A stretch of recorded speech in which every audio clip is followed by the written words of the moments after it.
Olá, Sexto, tudo bem? Como vocês estão?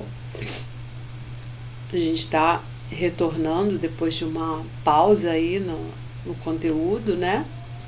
Vocês tiveram aí uma semana de prova, de avaliações e a partir de hoje a gente retoma nossas atividades de aula, tá bem? Vou relembrar vocês onde que nós paramos no conteúdo e vamos dar prosseguimento, tá? Nós chegamos a iniciar o livro 1, falando sobre geocentrismo e heliocentrismo. Eu cheguei a mandar 2 vídeos para vocês sobre isso, né? São 2 teorias que surgiram há muito tempo atrás.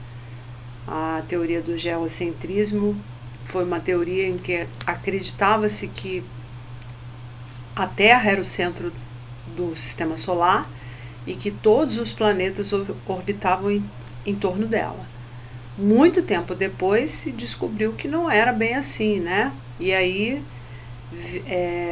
veio a teoria do heliocentrismo, ou seja, o Sol é a grande estrela, né, desse sistema e todos os outros planetas orbitam em torno do Sol. Essa teoria é a teoria mais aceita hoje no meio científico, tá? E, inclusive, teve uma questão na avaliação de vocês perguntando sobre isso, né? Por que foi possível a vida no planeta Terra, como que surgiu, né? Inclusive, tem uma questão no livro de vocês sobre isso também. Eu vou fazer com vocês aqui a correção, mas isso também vai estar no arquivo na sala virtual de vocês, tá? E na segunda parte eu vou falar um pouquinho sobre o tema de hoje. Na página 7, nós temos 3 perguntas. A primeira pede para descrever as características da Terra que permitiram o desenvolvimento dos seres vivos no planeta. Então, quais seriam essas características? Primeiramente, a gente pode falar que está associada à distância do planeta Terra em relação ao Sol. Quando a temperatura é muito alta, isso não é possível, tá? Não é possível o desenvolvimento da vida porque as temperaturas são muito altas. Então podemos colocar isso, distanciamento do planeta Terra em relação ao Sol, que garante temperaturas adequadas à vida. Além disso, a presença da água no estado líquido, tá? Que também contribui bastante. E há outros recursos importantes para o desenvolvimento da vida, tá? As temperaturas mais baixas, principalmente, tudo isso foi contribuindo para que começassem a surgir alguns seres vivos até ser o que é hoje. Foi todo um processo evolutivo. Na segunda questão, pede para apontar de que forma a influência da Lua é percebida no planeta Terra. Quem geralmente fala muito sobre isso são os pescadores, né? É uma coisa bem popular que se fala, né? Os pescadores, eles dizem que quando a lua está cheia, eles conseguem pescar uma quantidade maior de peixe, né? Enfim, a Lua é um satélite natural e ela exerce uma influência onde? No avanço e no recuo das marés. Então isso, por que acontece esse avanço, quando a maré avança ou recua? Recua é quando ela diminui, né? Isso tem a ver com a força gravitacional, tá? E a terceira questão a partir dos modelos a seguir, explica a diferença entre o heliocentrismo e o geocentrismo, que é, na verdade, o tema dessa unidade. Então, no primeiro esquema, né, que é um desenho que está no livro de vocês, a gente tem a teoria do heliocentrismo. Observem que o Sol ele está no meio e todos os outros planetas estão orbitando em torno dele, tá? E no segundo esquema, que está do lado direito, a Terra está no centro. Esse seria o geocentrismo, uma teoria que não é usada mais atualmente, tá? Já toda a comunidade científica leva em consideração o heliocentrismo, tá bem? Então, nessa questão, a gente pode colocar o modelo geocêntrico foi criado por Ptolomeu e defende a hipótese de que a Terra estaria no centro do universo, com os corpos celestes, inclusive o Sol, orbitando ao redor dela, da Terra. Na mesma linha, podem colocar isso em um ponto, né?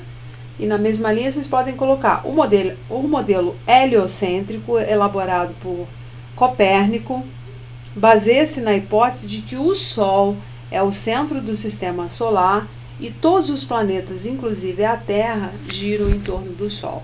Tá bem, pessoal? A gente vai passar para um outro tema, que é um tema novo, tá? Que está na página 8, que é sobre as características gerais do planeta Terra.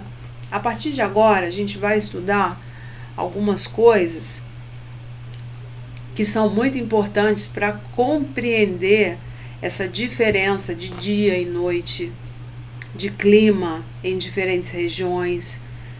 Nós sabemos que, por exemplo, o clima no hemisfério 1, no hemisfério sul, é diferente do clima no hemisfério norte. Geralmente são contrários, ou seja, quando aqui é verão, lá é inverno e vice-versa. Tudo isso tem a ver com o posicionamento e aqueles movimentos da Terra que vocês estudam nas séries anteriores, né? O movimento de rotação e de translação, por exemplo. Para a gente compreender esse tema que a gente vai começar a estudar, eu até pedi para vocês fazerem uma atividade no caderno sobre o sistema terrestre. Vocês podem utilizar essa página 8 ou a página 9 como referência, tá? Para fazer. Vocês vão apenas fazer um círculo no caderno de vocês e vão nomear os 4 paralelos mais importantes que a gente vai estudar nessa unidade para compreender essa separação das zonas térmicas ou das zonas climáticas da Terra, tá? Quais são esses 4 paralelos que vocês vão nomear? São 2 círculos, o círculo polar ártico, né? São 2 paralelos no hemisfério norte, para ficar mais fácil, e 2 paralelos no hemisfério sul. Quem divide para dizer o que é norte e o que é sul? A linha do Equador, tá? Os 4 paralelos são: ao norte a gente tem o círculo polar ártico e o trópico de Câncer. E no hemisfério sul, nós temos o círculo polar antártico e o trópico de Capricórnio. São esses 4 paralelos que vão definir as zonas térmicas, onde cada uma delas tem uma característica, tá? No livro de vocês, eu vou pedir que vocês marquem o terceiro parágrafo, que começa assim: observando a figura, podemos perceber que a desigualdade de distribuição de luz origina de 3 diferentes zonas de iluminação térmica: temperada, tropical ou intertropical e polar. Podem marcar esse parágrafo. Depois vocês vão marcar os outros parágrafos até onde está escrito verão. Vocês vão marcar do terceiro parágrafo, vai marcar o terceiro, o quarto, o quinto e o sexto parágrafo, que são as partes mais importantes, que provavelmente eu vou pedir na nossa próxima avaliação, tá? Vou pedir para que vocês também coloquem a data de amanhã e no livro de vocês, e vão fazer essa atividade de fixação, para a gente poder compreender melhor por que tem essa diferença de zona térmica, tá? A zona tropical, que é a zona em que a zona térmica em que o Brasil está localizado, é aquela que fica exatamente entre os trópicos. Quais trópicos? O de Câncer e o de Capricórnio, tá? É a região que, independente da estação do ano, ela vai receber maior quantidade de luminosidade solar, tá? A zona temperada é aquela zona que vai do trópico de Capricórnio até o início do círculo polar, tanto no Ártico como no Antártico. Então, a zona temperada nós temos 2. Nós temos a zona temperada do norte, que é no hemisfério norte, e temos a zona temperada do sul, que é no hemisfério sul. O que vai diferenciar uma da outra?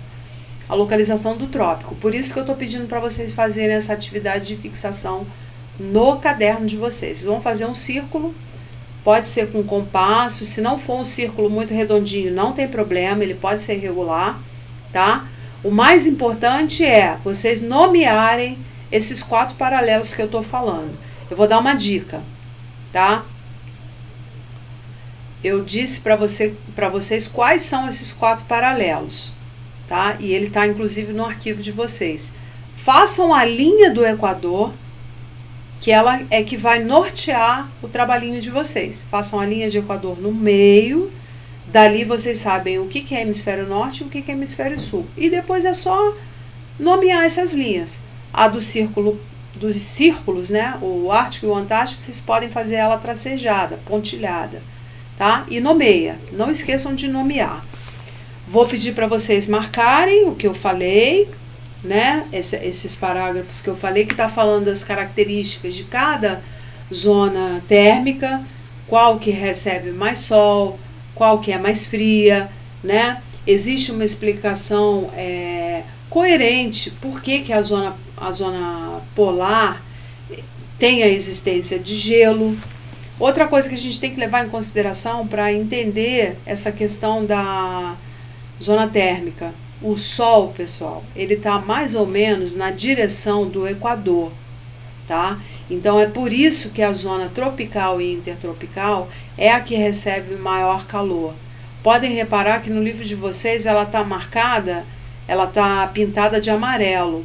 É a região que realmente recebe mais luminosidade solar o ano inteiro, independente da estação. Reparem, aqui no Brasil, mesmo sendo no inverno, a gente tem dias com sol. E isso não acontece em outro hemisfério, porque os países estão mais distantes em relação ao Sol e recebe muito menos luz solar.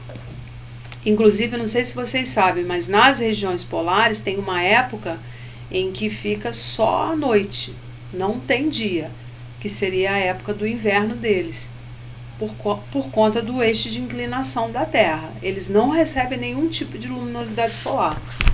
E aí passa lá muitos dias à noite, só com noite, não com dia, tá? E vou pedir para que vocês façam, por gentileza, a página 9, que são as questões vai de 4 a 6, tá? Todas sobre zonas térmicas da Terra, que inclusive é sobre o conteúdo que está na página 8, tá bem?